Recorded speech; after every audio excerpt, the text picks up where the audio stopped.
What's up, guys? Welcome to another episode of the That Is in Control podcast. My name is Brian Chauvet, and I'm the founder of That Is in Control. So I want to start out by saying this is the third podcast this week that I've recorded. I've recorded multiple podcasts and deleted multiple podcasts because I wasn't sold on the content. But one thing stands through. I've had a couple of conversations with men and women this week, and nothing drives me more crazy than hearing about men that can't cook. Now, I'm pretty certain an idiot can cook a boneless, skinless chicken breast or barbecue a steak. I'm talking about being able to cook, being able to prepare food, being able to have a connection with your food and provide it for your family.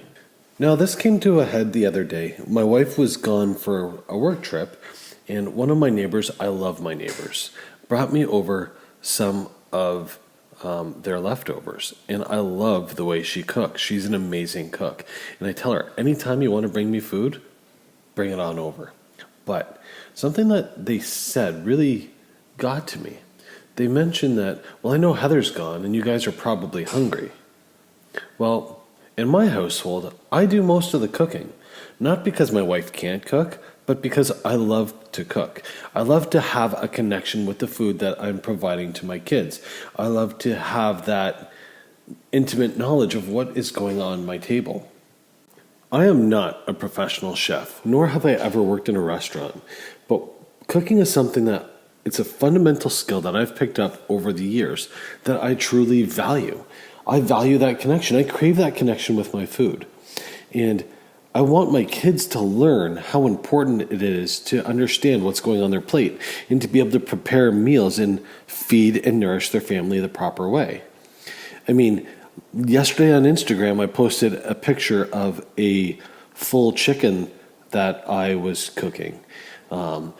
Taking the guts out, the whole 9 yards. This is the way I cook. I don't, buy the prepackaged stuff. Yes, okay. So you know what? Occasionally we do.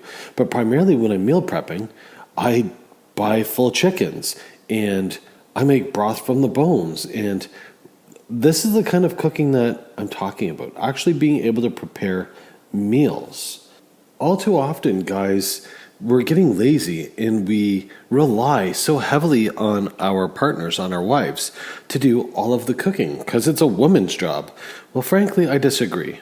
And some of the guys that I follow online, guys like Steve Rinella, Remy Warren, Cameron Haynes, Joe Rogan, these are guys that are all fully capable of cooking their own meals. These are guys that thrive at cooking their own meals. Not only do they hunt the food, but they prepare it, they slaughter it, they butcher it, and, shocker, they cook it. And they can cook it in multiple ways. They don't slap it on a barbecue. Sometimes they braise it, sometimes they poach it, sometimes they do this. That is the type of food preparation that I'm talking about.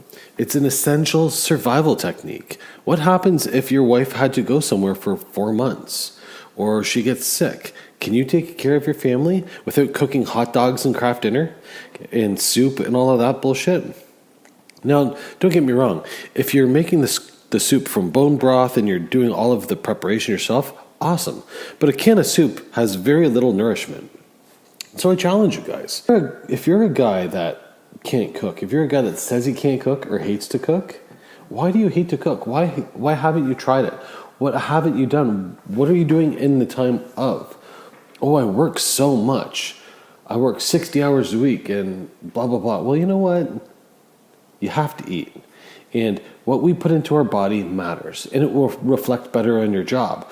So maybe if you're working 60 hours a week, if you eat a proper diet and take care of yourself better, maybe you'll be able to get your work done in 40 hours a week or less.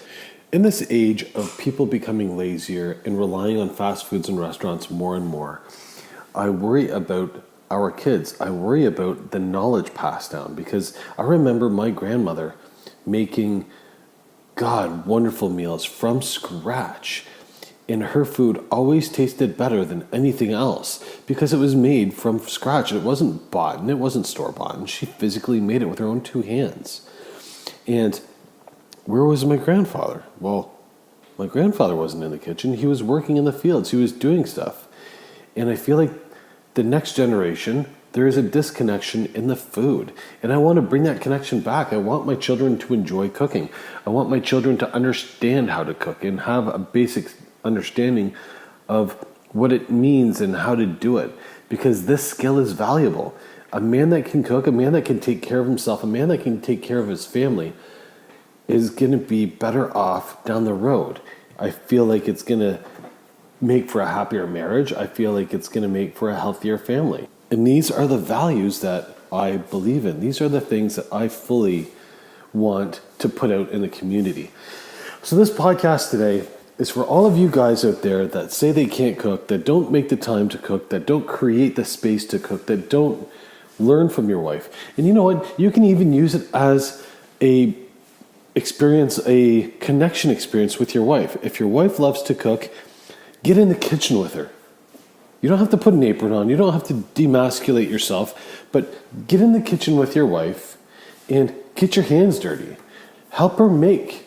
Ask her questions. Engage with her. You can use it as kind of an in-house date.